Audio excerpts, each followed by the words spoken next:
Never has unemployment been so high for so long, and as a result, more than 16 million kids are living in poverty, the most since 1962.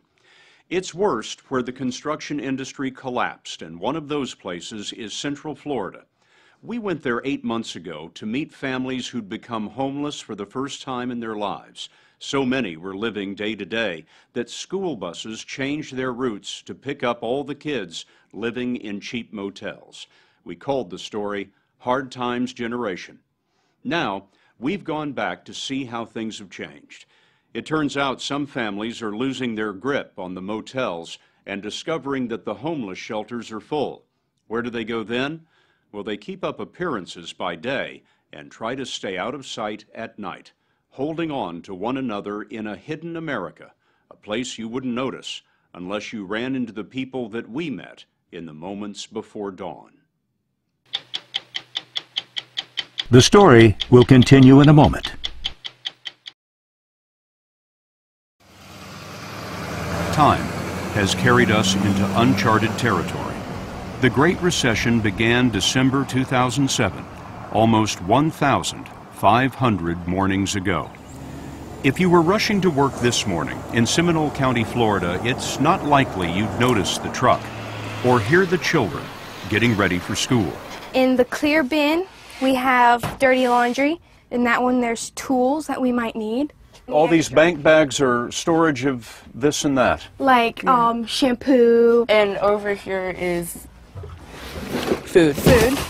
So you're really not heating up food so much. You're eating out of cans? Yep. This is the home of the Metzger family. Ariel, 15, her brother Austin, 13. Their mother died when they were very young. Their dad, Tom, is a carpenter, and he's been looking for work ever since Florida's construction industry collapsed. When foreclosure took their house, he bought the truck on Craigslist with his last $1,000. Tom's a little camera shy, thought we ought to talk to the kids, and it didn't take long to see why. How long have you been living in this truck? About 5 months. What's that like? It's an adventure. Yeah, that's how we see it. When kids at school ask you where you live, what do you tell them? When they see the truck, they ask me if I live in it, and when I hesitate, they kind of realize. And they say they won't tell anybody. And Yeah, it's not really that much of an embarrassment. I mean, it's only life. You do what you need to do, right? It's life for a lot of folks.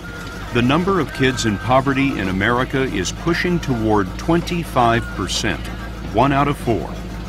Austin and Ariel usually get cleaned up for school at gas stations.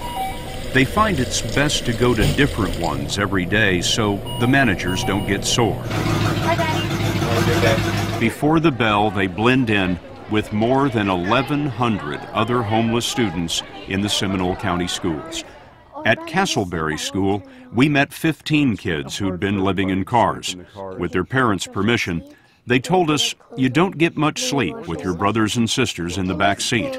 But that wasn't the worst part. So we were really scared. So we'll stay up all night sometimes and watch over my mom and keep her safe. How many of you, show me your hands, were worried about your safety while you were living in the car? To me, it was scary because I thought something was either going to happen to my mom or my grandfather or my dad or me. We weren't staying in a very good neighborhood, like where the car was parked, and someone came up and robbed my aunt for the little bit of money that we had. Well, I worried that someone would just break in and steal my mom's purse. Jade Wiley is 8 years old. She spent 3 weeks living in her car with her mom, her dad, 2 dogs, and a cat. Did you think you were ever going to get out of the car? I thought I was going to be stuck in the car. How'd you keep your spirits up? I was still praying to God that somebody let us stay in the hotel. And how did you get out of the car? Well, there's this nice lady named Beth, and then she gave us a lot of money so we could stay at the hotel, and now I'm staying at the hotel.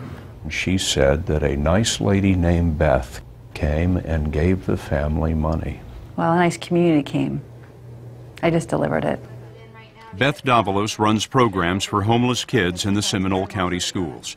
This is the video that she shot when she found Jade's family. Well, we deal with it. Every day we deal with it when we live in the car. We're going to go get you a hotel room now. How do you feel about that? Happy.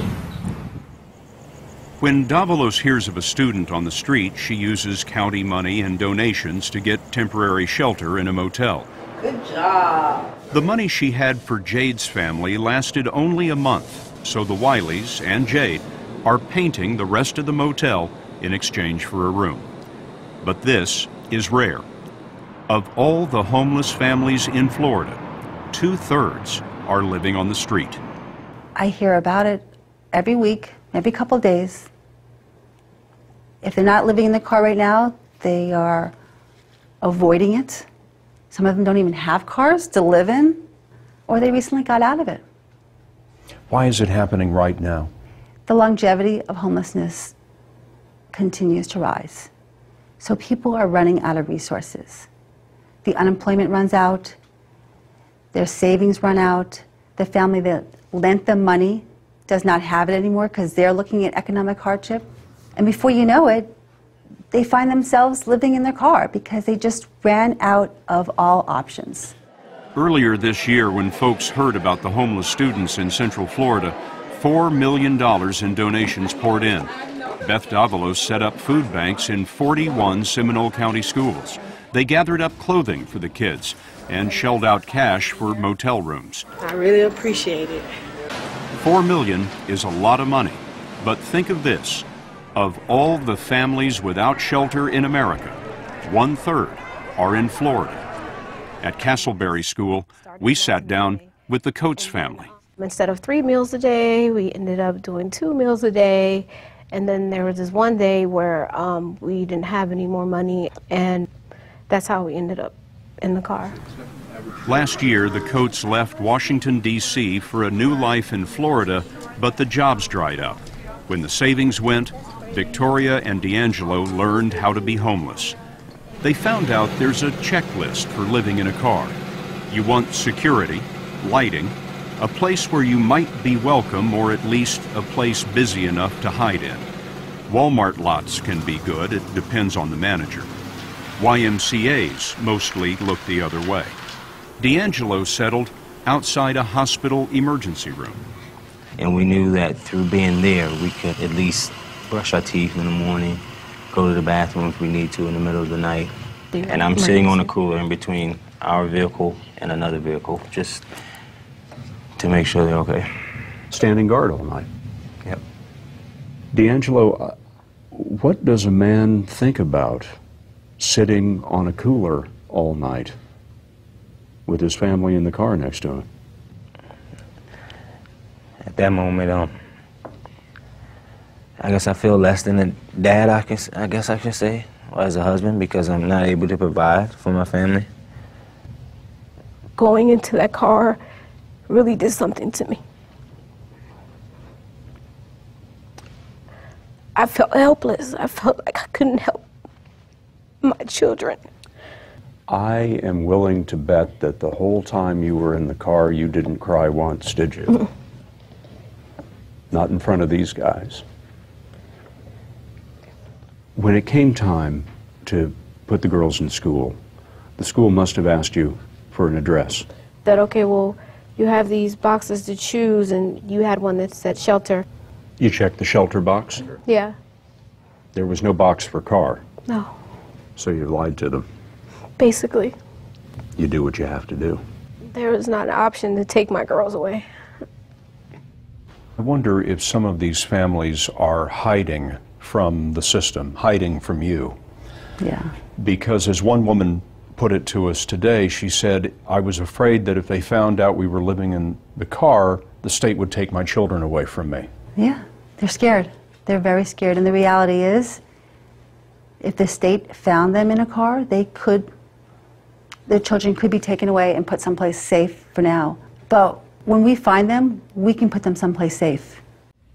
The Coates tried to go someplace safe. They called every shelter in the area, but they were all full. After 10 days in the car, the only thing in the bottom of the cooler was an orange.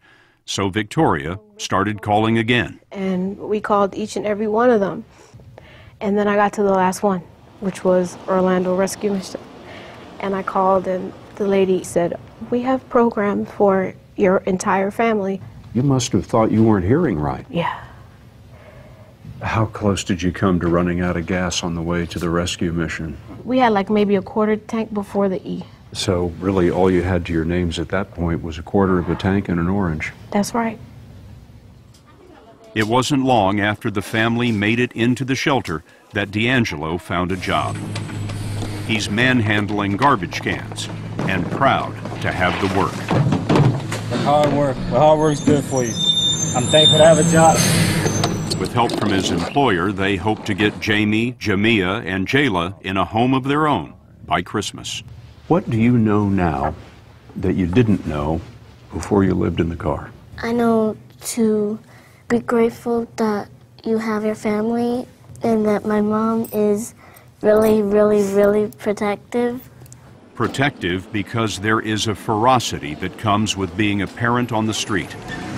Hiding the kids from cops and criminals, watching options grow shorter, the days longer, and the nights are just stubborn, sitting on a cooler, waiting for the sun.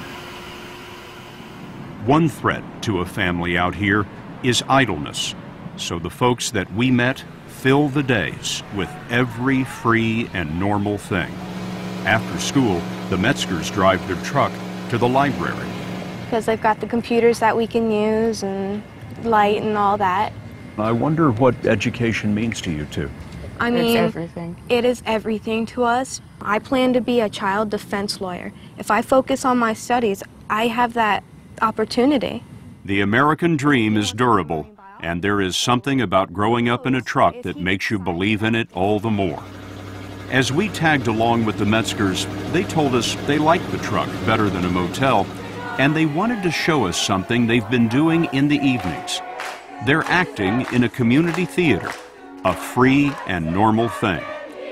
On stage, they had a chance to be somebody else, but what struck us most was that they were just as happy in their roles as the Metzgers.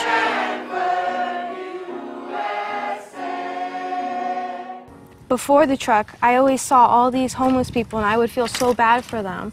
And then as soon as we started living in the truck ourselves, I've seen even more. And I just feel so bad. And even though I'm homeless myself, I want to do as much as I can to help them get back up on their feet. You sound very adult to me. She is. She likes to take over. And you too, a little bit, Austin. You had to grow up pretty fast. Yeah. Yeah. Every time I see like a teenager or any other kid fighting with their parents or arguing with them and like not doing what they're told, it really hurts me because they could be in my shoes, and of course I don't want them to be in my shoes, but they need to learn to appreciate what they have and who they have in their life because it may be the last day they might have it. At the end of this day, when the play was over and the kids were ready for bed, Tom Metzger judged the lighting behind the theater and decided this was as good a spot as any in Seminole County to make a home for the night. Go to 60minutesovertime.com to see how Scott Pelley's team found the families for tonight's story. Sponsored by Lipitor.